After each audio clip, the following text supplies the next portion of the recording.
I've got all the questions. Ha. Hai, Assalamualaikum. Waalaikumsalam. Sihat? Alhamdulillah. Okay. Dr. Zulu, Dr. Zulfikar Ahmad, thank you so much for doing this with me. And Selalu. for my team of Blue Inkers and siapa-siapa saja yang mungkin sedang lalui, akan melalui ataupun baru saja melalui kejadian kena buang kerja atau bakal dibuang kerja. Because I think Dr. Zulu pun is aware last time dekat bulletin utama ada sebut kira-kira 1 juta orang bakal kehilangan kerja musim tahun ni. InsyaAllah. Amin. Yeah. Maybe you can start dengan introducing yourself first, Dr. Zulu. Okay, thank you Nida, thank you so much. Perlu saya beritahu yang ini adalah mock sharing, bukan sesi, okay, off duty ni walaupun Johor bekerja. Tapi sekadar satu perkongsian dan juga bantuan yang boleh saya berikan. Untuk makluman, saya adalah pengarah pusat kaunseling UTM, okay, yang sekarang ni work from home. Okay, ni tengah-tengah ni pun banyak masuk, ada beberapa sesi tapi saya hold dulu. Okay, sebab kita menjalankan sepanjang PKP ni kita menyediakan perkhidmatan sokongan psikologi, okay, kepada student dan staff of UTM. Right.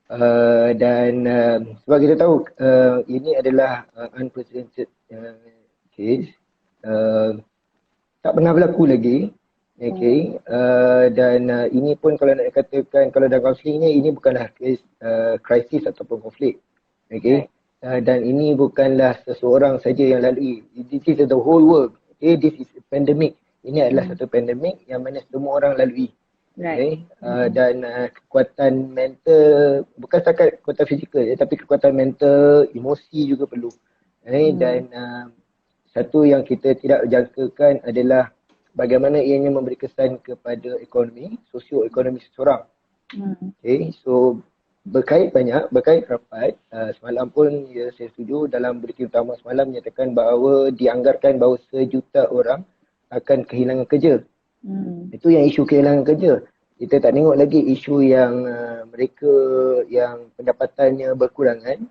Okay, kita tak lagi kita mungkin tidak membincangkan lagi berkenaan isu-isu bagaimana mereka yang mempunyai pendapatan tetap tapi terhalang. So banyak isu. So tapi hari ini kita khususkan kepada bagaimana mereka terkesan apabila berlakunya isu pemecatan ataupun dibuang kerja atau hilang punca pencarian semasa PKP ini. Bila saya dijemput oleh Nida atas rasa kebertanggungjawapan sebagai seorang ketua, okay, yang mana ianya dikongsi bersama, keadaannya dikongsi bersama. Sebab saya tak nafikan bahawa tidak semua orang sama.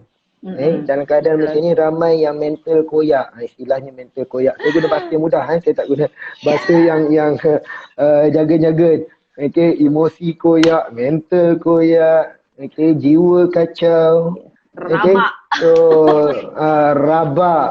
Okay, umumnya dinyatakan adakah aku dalam situasi ini dianggap normal? Okay, adakah apa yang aku lalui ini dilalui juga oleh orang lain? Sebab kita tak nak dalam isu-isu kesihatan mental ini ramai orang merasakan bahawa aku je lalui. Bila seseorang tu merasakan bahawa keadaan ini aku seorang je lalui, itu dah ada elemen-elemen penyakit mental dah akan mula masuki. Okay. So kalau kita kata bahawa sebagai contoh, itu sebab saya mulakan tadi bahawa isu ini adalah isu dunia. It's a pandemic di mana semua orang melalui. Okay, cumanya berbalik kepada kekuatan seseorang itu melalui keadaan ini. Okay, ada orang mempunyai sistem sokongan yang cukup kuat di sekitarnya. Ada orang tu tak ada sistem sokongan. Tapi perlu lihat juga sistem sokongan apa yang dimaksudkan. Ada orang menyatakan bahawa sistem sokongan emosi ada tetapi sistem sokongan ekonomi tak ada. Ada orang ada sistem sokongan ekonomi tapi tak ada sistem sokongan emosi. Okay, so keadaan ini berlaku. Dan ini pun cakap ni sambung ke kelas subuh, boleh sambung. Itulah pasal Han ni tak bagi kelas aku nak selit lah.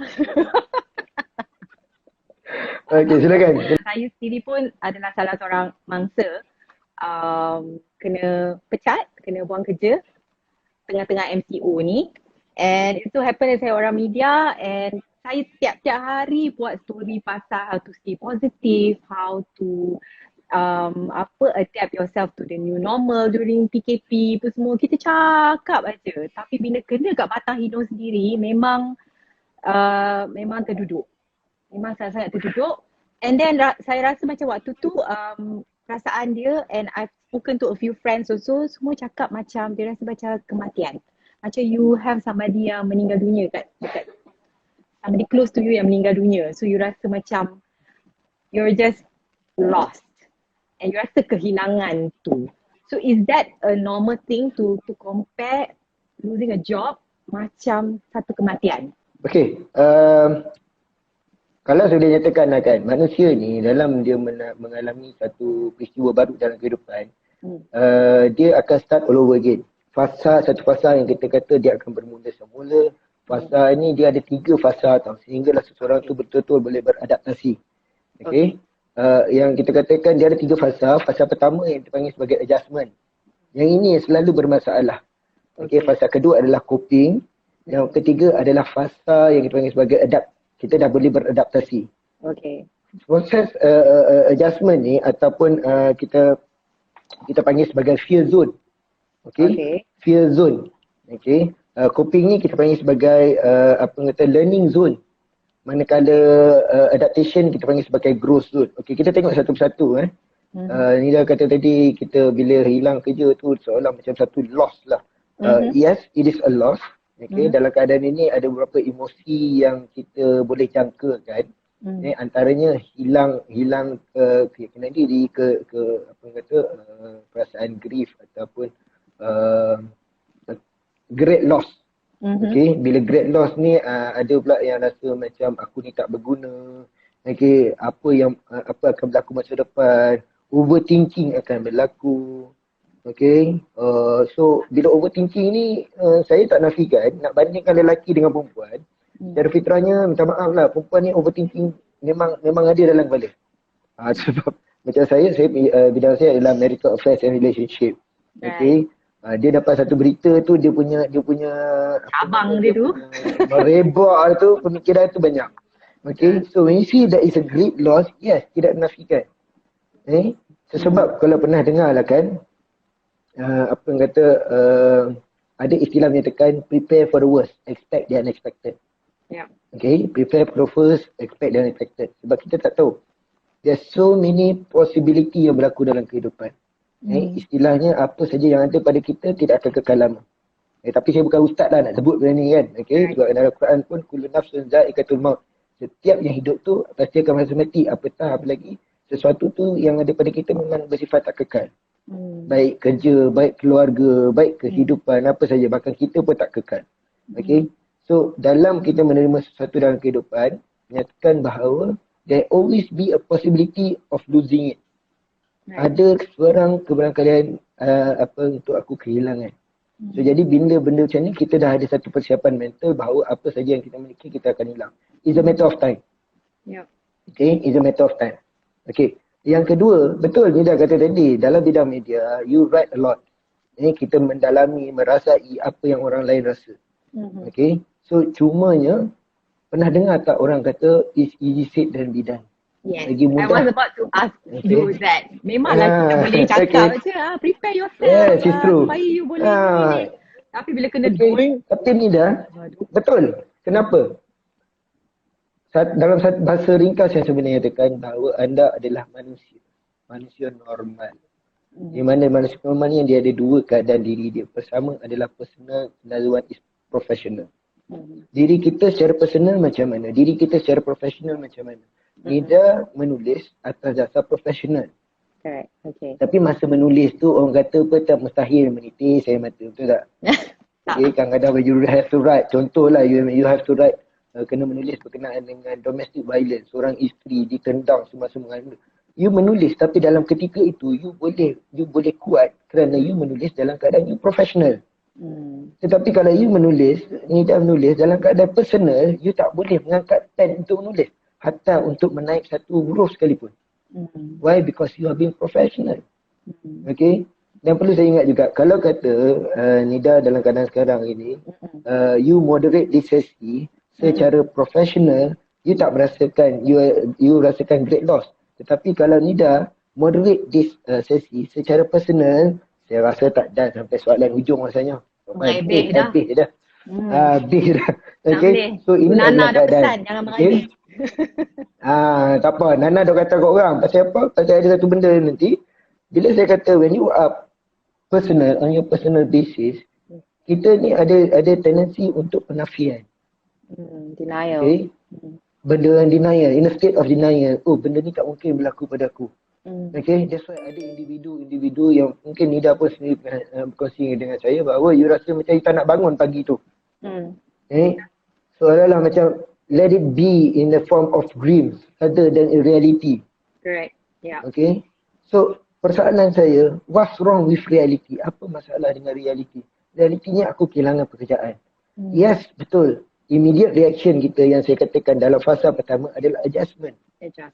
Baru dalam adjustment ini kita tidak bersedia. Okay. Dan saya tak boleh katakan bahawa setiap orang melalui fasa adjustment ini adalah sama. Sebab ada orang dia mudah. Kalau kata seorang itu kerap kali bertukar kerja, kerap kali diberhentikan. Jadi dia bukan satu masalah besar bagi dia. Okay? Because dia dah adjust. Tetapi dia punya immediate reaction dia adalah dia akan menangis, dia akan sedih. Okay? Tetapi untuk merasakan bahawa a great loss, mungkin tidak. Tapi bagi mereka, mungkinlah sebagai contoh, Nida pernah berkongsi, Nida bekerja selama 14 tahun bersama Nida. Dan you rasa, yes, it is a great loss. Sama ada great loss dari segi the way you've been treated, cara you diadili begitu, ataupun it could be something else, okay, and nanti kata you are not prepared for it, ataupun mungkin because ada kebertanggungjawabaan sebagai ketua kepada jadi mungkin itu sebagai penambah keadaan, okay. So first thing first, don't blame yourself. Saya kata tadi, dia dalam proses of adjustment, ramai yang berlaku tu menjadi kesukaran apabila you ada tendensi kebarangkalian untuk menyalahkan diri sendiri. Right. Okay. Satu lagi pihak, ada orang dia suka menyalahkan orang lain. Whatever it is, perkataan blame itu perlu kalau boleh kan diminimalkan. Sebab apa tidak adil, tak boleh saya kata avoid, diminimalkan. Sebab apa tidak adil kalau sekiranya kita katakan, okay, just forget about it. Saya tak boleh kata macam tu. Okay, Nida, awak dah kena berhenti. Nida, come on, you have to forget about this. Saya tak boleh kata macam tu. Walaupun tendensi barangkali ramai orang akan cakap macam tu. To move on, you have to forget. No. Because it's easy to forget than to forgive. Betul tidak? I think right now my situation, usually I am the kind yang boleh forgive but I will never forget. But kali ni it's like a bit hard to forgive. Forget to me memang never lah. So is it okay not to be forgiving this kind of situation? As for now, dalam tempoh ini, bila saya cerita balik about adjustment tadi, saya kata tidak ramai orang dia ada tempoh masa yang tertentu ataupun kita tak boleh kata, oh dia ni sekejap dia boleh melupakan. Dia ni ambil masa. Kita tak boleh kata macam tu bahawa setiap orang semua adalah sama. Okay, saya kata tadi berbalik kepada pengalaman, berbalik kepada persediaan diri. So tak mustahil kalau seorang itu merasakan great loss sebenarnya. Okay, tapi in a situation, saya boleh melupakan tetapi tidak memaafkan. Now, ada dua elemen manusia ni, there is pemikiran dan juga nafsu. Okay.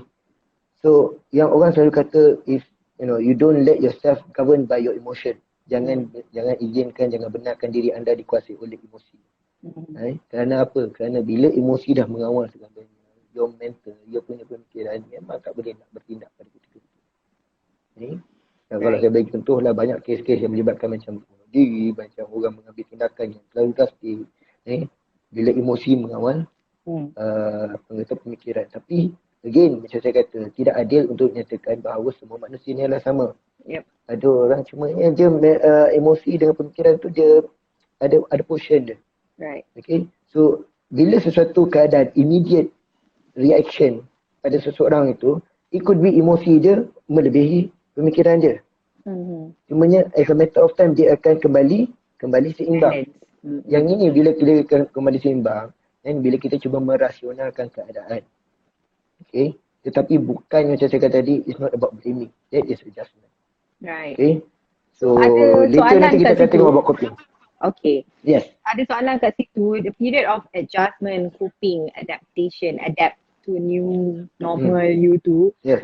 Do we have like a certain time frame for each fasa tu ataupun different people tetap akan lalui different target and different adjustment, different coping, different adapt punya period? Okay. Saya suka soalan itu. Sebenarnya dia ada dua yang individu tu boleh buat. Pertama, menetapkan masa. Okay. Yang kedua, let it flow. Apa orang kata, lalui dalam keadaan ianya akan kata apa? Just go by the wind. Apa kata, just go by the flow. Okay. Pertama, menetapkan masa. Kita lebih mengenali diri kita. Alright. Okay. Dan apa kata, kita tak boleh kata bahawa kau kenal aku, pada pandangan kau aku macam mana. Kita tak boleh macam tu. Okay. So let's say for example, kalau kita ni memang seorang yang jiwa kental, for example. Ya, macam saya kata tadi, immediate reaction memang kita akan bersedih. Ada orang akan masuk ke tempoh grief. Ada orang akan beranggapan ini adalah satu trauma dalam kehidupan. Yes. Tapi kalau yang kata, okay sekarang ni, aku tahu apa yang berlaku. This is the first step, mengetahui apa yang berlaku. Yang kedua, berapa lama aku nak berada dalam keadaan macam ni. Okay. Kalau you seorang yang kental, you kata setiap kali aku menghadapi keadaan macam ni, paling lama aku ambil tempoh adalah 2 minggu. Right. So within that 2 weeks, yes, you nak menangis ke, you nak menangis bucu katil ke, okay, you nak meraung ke, okay, that is within that 2 weeks because you know yourself. Right. Okay. Tapi kalau dia dah melebihi tempoh 2 minggu tu, pada ketika tu, you masih lagi melalui keadaan tu, then start question yourself, what happens to me? Should I get help atau tidak? Ada orang dia boleh immediate, dia melalui itu dia terus mendapatkan bantuan because dia tahu diri dia tak kuat. Yes. Ada orang dia rasa kuat dan dia akan beri masa tempoh pada diri dia. Selepasnya lepas daripada tempoh tu, then baru dia rasa macam sebenarnya aku tak kuat. Then start look for assistance. Right. Okay. Right. Dan dalam keadaan macam ni, dalam keadaan adjustment ni, you cannot be on your own sebenarnya. Okay. Because why? You have to prepare yourself untuk fasa seterusnya, itu fasa coping. Okay.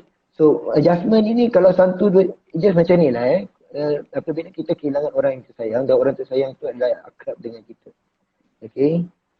Kalau boleh saya kongsikan konsep of redha yang mana yang selalu saya buat adalah konsep redha ni ada 3 elemen yang perlu ada. Mind, body and mind, body and soul. What? Okay. Okay. Okay, mind, body and soul lah, I can say that. Okay. So ramai orang dia lafazkan secara mulut, secara lisan. Aku terima semua ni sebagai dugaan. Okay. Tapi mind dia tidak. Action dia tidak. Action dia menyendiri, isolate herself. Okay. Mind dia menyalahkan diri. Okay. Ada pula dari segi pemikiran dia kuat tetapi action dia tak kuat. Menangis lagi, you know. So the 3 element must come in. Baru dia boleh kata. Okay. So kalau you nak buat own checklist sekalipun on adjustment, tempoh adjustment tu, you have to ask yourself. You don't have to ask others. Kalau you tanya orang akan nampak you kental. Oh Nida, you kental lah. Saya tengok you upload, you know, in your status, you happy ni semua. But deep inside you, you are not happy. Deep inside you, you masih lagi struggle. Deep inside you masih lagi ada penafian. So what is the point? Right. Okay. So the 3 element doesn't come in. The 3 element doesn't integrate, tidak berlaku integrasi atau synchronize. Okay. So terguna pakai keadaan apa saja yang kita lalui, pengalaman dalam hidup. Ada tak? You have to ask yourself, dari 3 elemen ini, benar-benarkah aku menerima keadaan? Because you nak masuk ke fasa coping tu, yang mana coping tu is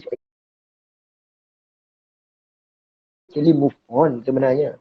Okay, is a learning zone. Okay, learning zone. Okay, kalau boleh saya dah masuk sekarang kan, the learning zone ataupun coping zone ni kan. Right. Is you dah mula memikirkan what will be the strategy. Okay, adjustment tadi tak apalah you mengingat emosi ke, you nak whatever. That is adjustment. Coping ni bila you dah start realize, ni instead you dah melalui transisi daripada adjustment kepada coping. Ataupun coping ini dianggap sebagai satu transisi zone transisi sebelum you masuk kepada adaptasi, zone adaptasi. Right. Okay. So coping zone ni atau learning zone ni you dah mula memikirkan okay, apa kena buat sekarang. Okay, pada ketika ni mungkin you dah mula nampak balik you punya contingency plan. Pada ketika ni you dah mula memikirkan bahawa, kenapa aku tak fikir macam ni? Dulu aku dah pernah plan macam ni. Okay. Sometimes the way you talk to yourself is like macam dalam coping ni, it's about like you tell yourself, it's a blessing in disguise. Kerana Allah kata setiap Allah nyatakan bahawa la yukallifullahu nafsan illa usaha, tidak aku turunkan satu ujian kepada hamba-Ku melainkan apa yang termampu oleh diri dia. Okay, so you mampu, cumanya you tak tahu, because Allah kata setiap ujian yang begitu berserta dengan hikmah. Okay, dan hikmah tu is not, bukan Allah yang nak jawab apa hikmah yang you lagi tu. Hikmah tu you kena sendiri jawab. You have to find apa hikmah yang kedua nanti. Okay, you ni. So this is another thing yang kita panggil self revitalization ataupun self talk. Dalam self talk ni, dalam muhasabah ni, ramai orang dia bermuhasabah dalam kes sesi yang dia pernah jumpa sebelum ni, ramai kata saya cuba muhasabah diri. Saya tanya satu soalan je. Ketika muhasabah tu apa yang dicari, apa yang ditanya? Ramai orang melakukan kesilapan dalam proses muhasabah ni apabila dia bertanyakan soalan yang mana dia tak ada jawapan. Sebagai contoh, kenapa semua ni berlaku pada aku? You boleh jawab tak? No, you cannot jawab. Memang you takkan jawab. Kalau tanya nak makan kat mana, boleh jawab. Walaupun orang kata soalan paling sukar adalah nak makan kat mana. Kan? Padahal itu soalan mudah jawab. Tapi soalannya kan, kenapa benda ni berlaku pada aku? Okay, so dalam coping stage ni ataupun learning zone ni adalah kita mula, kita dah ada persediaan. Kita sebenarnya memang dah ada persediaan pun. Lupa. Selama ni contoh macam Nida, you be working for 14 years, 14 tahun bekerja. Kalau saya tanya sebab you mungkin pada ketika you adjustment tu you tak boleh rationalize. Okay, so bila you dah hampir sedar, dah boleh buat boleh organize sesi online bertajuk macam ni, so means dah mula rational.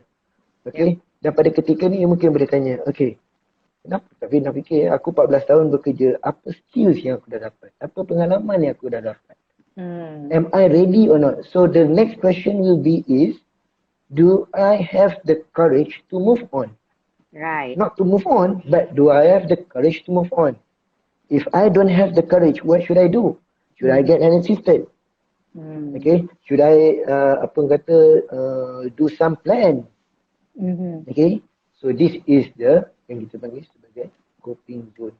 Okay, Right. don't feel bad about yourself. Because things happen for a reason. Yang tu sebab kata blessing in disguise. Okay, there must be a reason for things to happen. Right. Okay, walaupun kata Allah mudahnya cakap, you boleh lah, you because mental you kuat. The thing is, bila kita cakap berkenaan dengan isu macam ni, ramai orang dia tidak melihat kemampuan diri. Okay, kalau bertanya pada saya bukanlah seorang yang positive thinker. Biasa dengar lah positive thinker, negative thinker kan. I'm not a positive thinker. Tapi saya adalah seorang pemikir realistik. Right, okay. Mungkin sesuatu yang baru bagi pendengar, bagi sahabat-sahabat kita, mungkin sesuatu yang baru. Okay, a realistic thinker. Apa maksud realistic thinker? Realistic thinker bagi saya adalah you are aware what is happening. Okay, and you don't go beyond. Bila orang tu berfikir positif, dia cuba mencabar diri dia untuk pergi lebih jauh. Tapi apa yang berlaku adalah dia mengalami kekecewaan sebab dia apa yang dipikirkan kemampuan itu sebenarnya dia dah mengatasi kemampuan dia. Dan dia tak boleh pergi. Bila tak boleh pergi, dia akan kecewa. Sebagai contoh, dalam keadaan-keadaan macam ni, ramai cuba buka buku-buku yang bersifat motivasi. Okay? Dan dia cuba apply apa yang dia baca tu. Tapi berlaku kegagalan, it doesn't apply to himself. Ini yang saya kata tadi, setiap manusia tahu kemampuan diri sendiri. Jadi bila dia cuba ikut macam tu, tak berlaku, tak menjadi, apa yang berlaku? Frustration. Kecewa. Dan dia menyalahkan buku tu. Kena ingat buku-buku motivasi ditulis oleh mereka yang telah melalui pengalaman itu dan berjaya terhadap diri dia.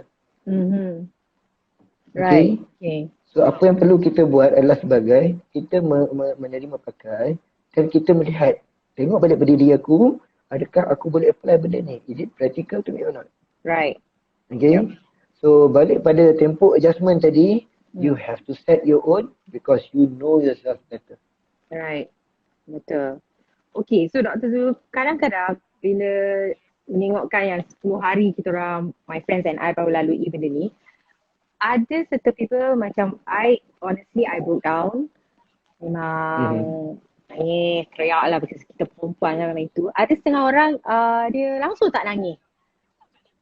But after a while, dia punya breaking down point tu is slightly later. But it's fine, right? I mean, you know yourself better. You know where's your point of moving on tu. Sebab kita kadang rasa macam, awak orang lain teriak, aku tak teriak pun normal ke aku ni? Kadang kita fikir macam tu ataupun orang lain dah move on. Aku ni duduk teriak, lagi nak nangis, lagi tapi orang lain dah start dah. Ada nak cari kerja lah, nak itulah, nak inilah. Tapi aku ni macam ketinggalan. So, you like start comparing yourself with others ke ataupun just jaga diri you first ke? Macam mana? Macam saya kata tadi lah, kita ni manusia, we always have the tendency to compare ourselves dengan orang. Okay. That's why sometimes kita lebih prefer to go with majority rather than, you know, yang ini saya realistic. Okay, the thing is sebenarnya what's wrong of accepting yourself? Okay, what's wrong? Okay, kalau kata aku tak rahsiai, you don't force yourself to feel. Okay, sebab emosi adalah sesuatu kurniaan Allah. Okay, kalau you cuba mencintai seseorang tetapi you tak mencintai, you force yourself, memang takkan berlaku. It won't work. Okay. Saya bagi bahasa mudah lah. Saya bagi bahasa mudah yang selalu saya gunakan adalah listen to your body. Okay, istilah listen to your body. Boleh saya nak tanya, boleh tidak you makan dalam keadaan perut you tak lapar? Right. You boleh makan, tetapi persoalan kedua, you nikmat atau tidak? Kalau kata dalam keadaan macam ni, tu sebagai satu analogi. Okay, kawan aku yang sama diberhenti dengan aku menangis, tak boleh keluar rumah ni semua. Aku masih lagi boleh enjoy. Is it, aku ni tak normal ke? You don't question yourself. Macam saya kata tadi, if you start to question yourself, you akan membandingkan diri dengan orang lain. Apa yang berlaku adalah you suppress your true self. Now, bila keadaan ni berlaku dalam keadaan intra communication, when you talk to yourself, yang kata di Muhasabah tadi kan. Okay. Kalau saya guna perkataan, it's okay not to be okay. Okay. Okay? It's okay not to be okay. Ramai orang, kalau kata kehilangan orang tersayang, aku perlu menangis. You punyalah puas, pujuk diri you, paksa diri you untuk menangis. Tak boleh nangis. Sama juga kalau kata bila saya kata tadi, when listen to your body, you tak ngantuk, you paksa diri you tidur. Okay? Lepas tu, after 2 weeks, you jumpa doktor, saya ni ada masalah tidur. Macam mana you boleh kata you ada masalah tidur? Padahal, bila you tidur, you masuk tidur, bukan dalam keadaan badan bersedia untuk tidur. And then, at the end, after 2 minggu tu, you pergi jumpa doktor, you salahkan badan you yang menyebabkan you insomnia. Padahal you sendiri. Okay? You are not being there for your body. Right. So sama juga dalam keadaan apabila you mendapat satu berita pemecatan sebagai contoh. Dia menyatakan bahawa ini sebab salah aku. Okay. Dan aku teruknya aku. Ada orang to the extent menyalahkan isteri. Padahal dia lupa it could be company problem ke, it could be so many things. Tapi immediate kita sebagai manusia normal, kita straight away salahkan diri kita. Come on. Kita tak ada benda lain dah. At the end of the day, we only have ourselves. Not even our family, not even our parents, not even. Okay? Because at the end of the day, we have ourselves. Now, dalam cakap pasal diri ni, kita ada 2 elemen penting. That is kita punya worst enemy dengan best friend. Yang ini yang selalu konflik dalam kita ni. Worst enemy dengan best friend. Okay? So, not all the time kita akan dengar pandangan daripada best friend kita. Sebab sekali-sekala kita kena dengar juga pandangan daripada worst enemy kita. Right. Okay? Because worst enemy akan bertindak to push you. Okay? Right. Sebab kalau orang yang berfikir positif ni, dia punya best friend akan selalu cakap. Padahal dia tahu, Bila kita kadang-kadang kita tahu kan bahawa our worst enemy dalam diri kita katakan bahawa kau ni sudah lah tu, that kind of that kind of tonation bercakap kan.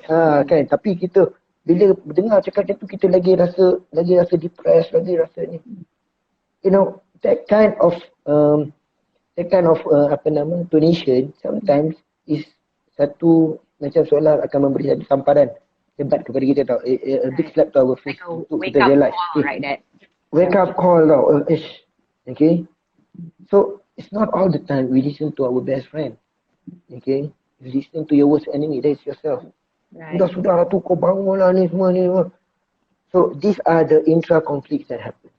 Right. Okay. So sebab saya kata you don't have all the time dengar kata best friend ataupun you nafikan worst enemy because that is yourself. At the end of the day, kalau you tak ada sokongan sekitar, apa yang you ada adalah your own self. Okay. You mentioned sokongan sekitar kan, right? But dalam situasi emosi you koyak, mental you dah terabai, and you did mention sedikit tadi macam get help, know your support system. Tapi ada setengah orang akan pilih macam I rather just chill, tarik selimut and don't bother me, jangan kacau I just wanna do. I mean, should we get help if you're in that situation dalam mental tengah koyak tu semua? Then who do you go to? If I were to say yes or no. Yes and no. Okay. Yes to apa, no to apa? No kan.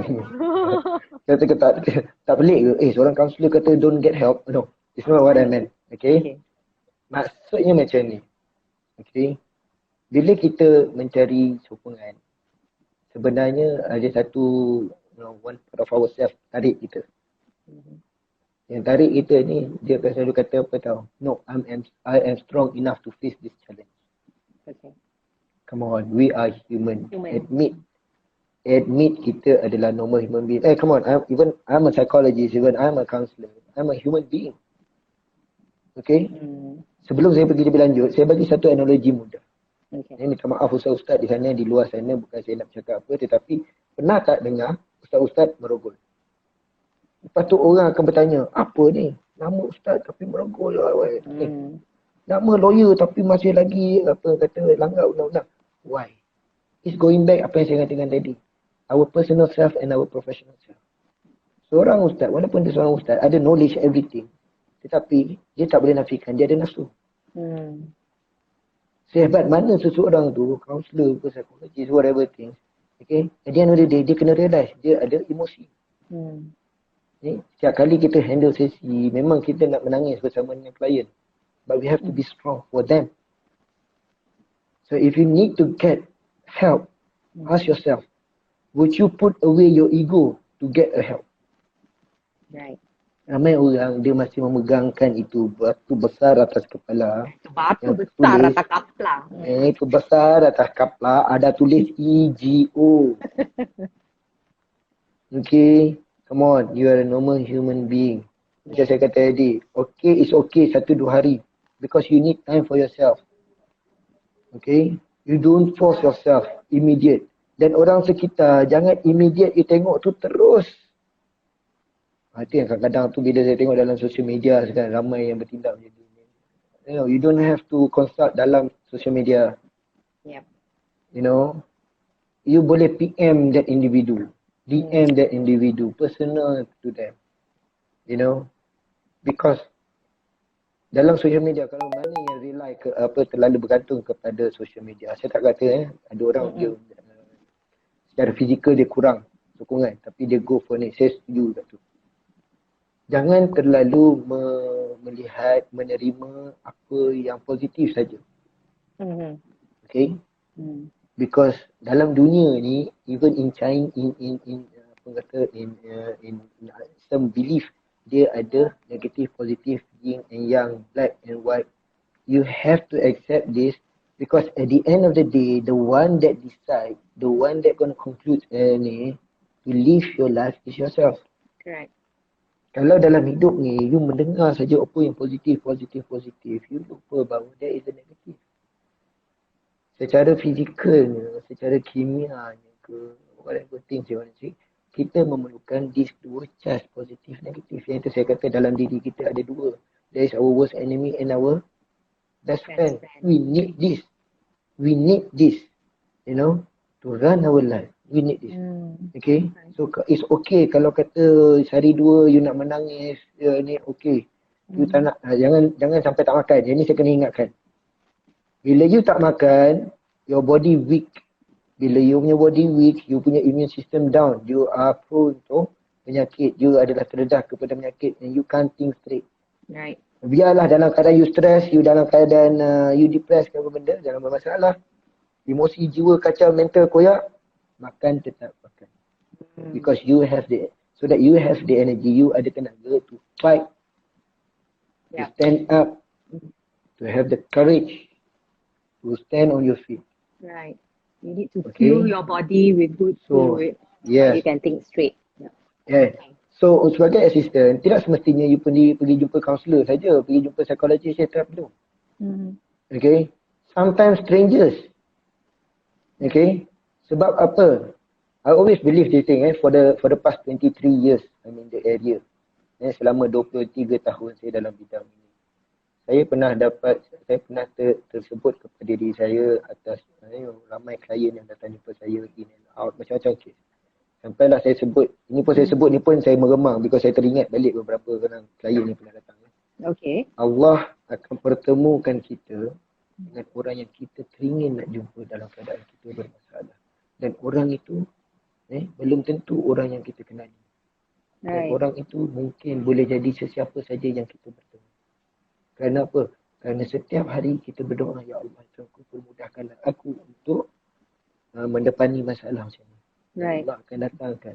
That's why Allah akan datangkan dengan orang kepada kita, orang yang kita teringin kita jumpa. Okay. So that's why kata keep on praying. Because Allah akan menjawab permasalahan kita. Mungkin bukan secara direct. Mungkin bukan daripada orang yang ada di sekitar ada keluarga kita. Tapi mungkin boleh jadi daripada mungkin a certain incident yang berlaku depan mata. Okay. So that's why always have faith. Tak kisahlah agama apa sekalipun. Okay. Sebab Allah akan mendatangkan individu yang kita teringin nak jumpa. Allah akan berjumpakan kita dengan individu yang kita teringin nak jumpa dalam masa-masa tertentu. Right, betul.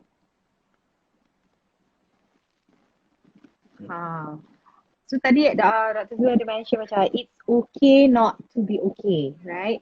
Tapi what if you rasa macam you tak okay tu, aku ni dah gila ke terlalu fikir sangat. Macam mana? How do you stop yourself? Yelah. Pernah dengar tak crazy people do crazy thing? I probably is one of those crazy people sometimes. Because why? Okay, saya tengok kita tengok daripada dua perspektif gila dengan gila-gila. Okay, gila dan gila-gila. Perasan tidak bila kita dalam keadaan terpuruk, okay, kita ada fikir. Okay, that's why orang selalu kata crazy people do crazy things because bila you beranggapan bahawa you gila, you know, you punya sel-sel otak dah mula berhubung. Bila walaupun orang lain tak nampak benda tu sesuatu yang rasional, sesuatu yang praktikal, but if it's applied on you, okay. Tetapi bila you beranggapan bahawa gila atas konotasi, atas satu comparison dengan orang lain, itu yang salah.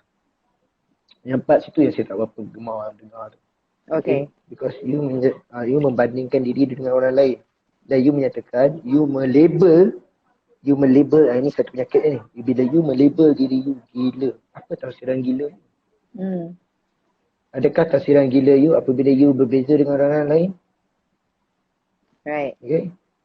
Saya dah kata, live your life. Okay. Selagi mana you dalam norma kehidupan, okay. Ada orang gila, tetapi gila dari konotasi masyarakat. Tapi bagi diri dia, aku tak gila. Tak pernah dengar pun orang gila mengaku gila. Tapi once you dah label diri you, then you have to be very sorry about yourself. Then I feel sorry about that. Because you start label yourself.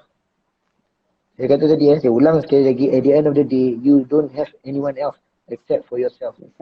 Right. Kalau keadaan gila ini menyebabkan you boleh berfikir, dengan keadaan gila ni you boleh move on, what's wrong with that? Yep. Okay.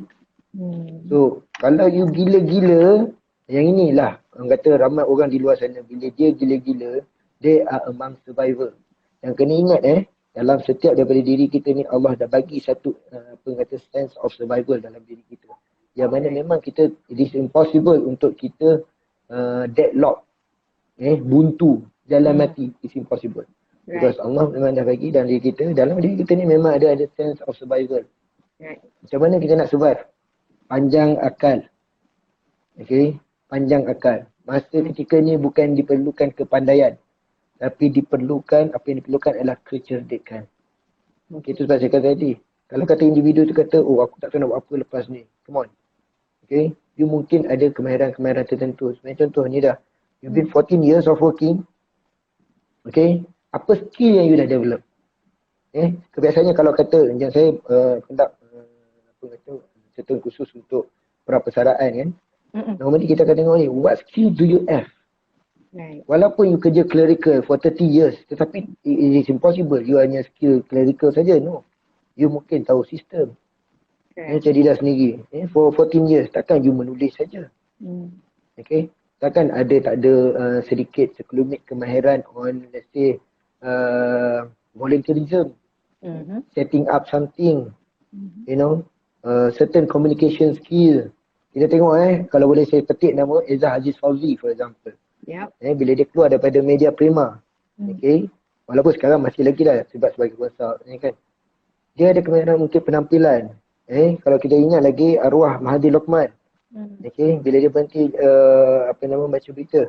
Dia buat on communication. Dia train orang how to communicate. Kalau ni, it is impossible apabila kita melalui satu tempoh quote and quote bekerja, sebenarnya kita melatih diri untuk membina kemahiran-kemahiran tertentu. Yang mana kemahiran ini kita guna pakai selepas ataupun dalam keadaan-keadaan seperti begini. Okay. So jangan rasa macam aku telah ni, aku kosong. Okay. So this is how you build up yourself. Ini saya kata tadi realistic thinker. Okay. Berbeza realistik dengan positive thinker. Yeah, I agree with you. Sebab I realise one thing, and I've been getting a lot of kata-kata semangat from friends yang memang angels for me. They are like my angels lah yang membakar semangat saya. Sebab I really thought that lepas habis servis saya dengan Blue Ink, saya dah memang rasa tak tahu apa nak buat. What do I do now kan? Okay, then I just sit down and organize my thoughts. That has somewhat helped me to, sebab menulis kan, so you mesti nak kena ada checklist. Because that's my habit every day. The checklist, okay, what do I want to do, Kalau saya tak tulis physically pun saya susun dalam kepala saya. So that I have, so I have something to look forward to. So tak ada rasa macam, esok nak buat apa dah biasa buat macam ni, esok nak buat apa? Tak. So when I do that, okay. Okay, you remind me about something. Okay. Sebab tadi kita dah habis 2 phase. Okay, now the third phase is adjusting. Now, saya suka bila Nida sebut perkataan routine. You buat kerja over again. Before this is routine. Ramai orang dia tidak sanggup atau tidak mampu untuk memulakan rutin baru. Okay, tak sanggup memulakan rutin baru. That's why kalau orang baru bersara ni kan, saya bagi tempoh, let's say lah, tak lama lah, lebih kurang dalam 2 bulan. Sekira dia masih lagi memikirkan rutin lama, dia tidak memulakan rutin baru, yang ini mula lepas pencen saja dia dapat penyakit. Right. Penyakit tu datang, penyakit ni datang. Now just, you have all those things. Start a new routine. Okay, that is adjustment. Now believe me, saya boleh, I put a bet on you lah. Okay, after this PKPB ni, okay, with all the connections, with all the network, with all the experience, and then you dah start dah aware what is happening. Okay, you get up on your feet, okay, and then you start, probably you dah tak jalan dah, you straight lari.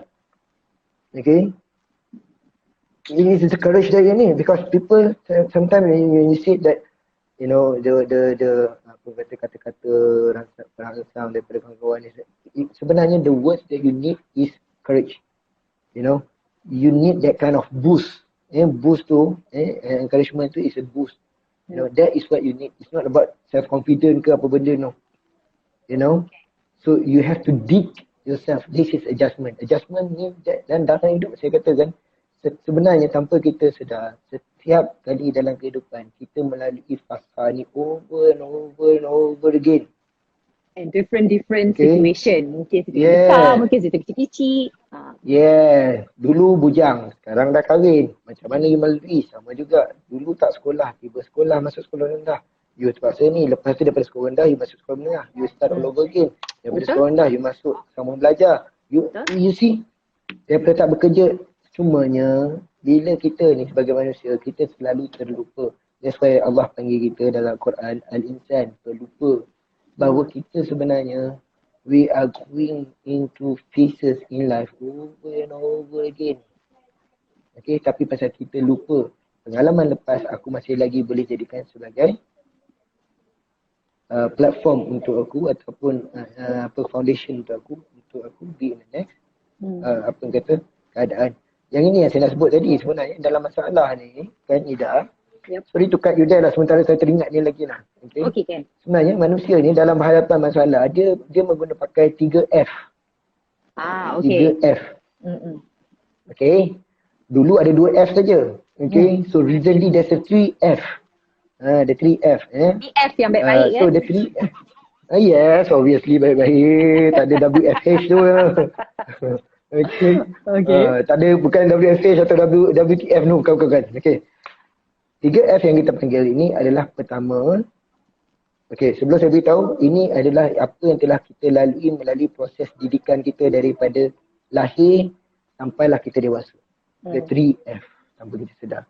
F pertama adalah fight, flight and freeze. 3F adalah fight, flight and freeze. Okay. Now, saya bagi contoh, apabila kita kecil-kecil lah, umur lah, Nida seorang ibu kan. Selamat Hari Ibu by the way pada rakan-rakan di luar. Happy Mother's Day. Dan seorang ibu memang akan melalui pengalaman ini dalam hidup, iaitu apabila anak dia, pula anak perempuan dia berumur 3 tahun, 2 tahun, baru beli makeup pula brandednya makeup, lipstick. Kemudian baru letak patah-patah balik, tengok anak dah main contengkan kamu. Apa rasanya? Patah ke? Lepas tu kita kata, ya Allah kakak kakak dah main ibu punya lipstick ke? Anak tu reaksi dia macam mana saya tanya? Apa reaksi anak tu? Dia stern. Tanyalah 10 kali, dia jawab tak? Kita tanya dia awal hambat. Lalas kita rasa tak ni kita sama kan. Lalas kita dengar. That is what we call as a freeze. Pada peringkat pembesaran awal kita berhadapan dengan masalah, kita akan bertindak secara freeze. As we move on, bila kita semakin membesar pada tempoh usia remaja. Okay, masa tu lah Nida buat salah kan. Tiba-tiba mak ke pak panggil, Nida Salwani. Agak-agak pada kita. Apa dia sini? Dia lari ya. Takut. Lari hilang. Itu yang kita panggil sebagai flight. Okay. Flight. Kita ni dah makin besar. Makin dewasa. Setiap kali kita berhadapan dengan masalah. Okay. Kita akan confront. That is kita fight. Right. Okay, itu adalah awal tumbuhan atau kita panggil sebagai young adulthood. Okay, adult ni kita akan blend ketiga-tiga ni di mana satu yang kita nak guna. Now, kita akan menggunakan pakai fight sekiranya kita ada keyakinan. Kita ada ilmu dan kita strong enough. That is we fight. We confront. Flight. Apabila kita rasa kita tak mampu, we flight, we take off. Dan kita freeze apabila keadaan kita rasa kita tak tahu. Kiri kanan tak boleh, yang di belakang tadi kita stop. That is freeze. Tetapi antara tiga-tiga ni dalam keadaan begini, bagi rakan-rakan yang kehilangan kerja macam mana, sebenarnya tak ada satu cara pun yang dianggap cara yang terbaik dalam berhadapan dengan masalah. Freeze apabila you turn, kenapa ni semua, all the questions come into your head. Datang pada kita. you fight, oh ada yang akan ambil tindakan secara undang-undang, bla bla, ni tak betul ni semua. Ada yang flight, dia akan kata, okay, what the heck, aku cari kerja lain, you know, aku boleh berniaga, aku boleh ni. So you see, berhadapan dengan satu situasi, okay, oleh individu yang berbeza, okay, dengan cara yang berbeza, dia berdasarkan distrik. So you can ask yourself, do you want to freeze, do you want to fight, or do you want to fight? But at the end of the day, there's no, saya tak boleh kata, dan ramai bersetuju, ramai social psychologist bersetuju bahawa tidak ada satu pun antara tiga ni adalah cara atau teknik yang terbaik dalam berhadapan masalah. Berkemungkinan anda akan blank. Right. So that is where you akan melalui fasa adaptasi.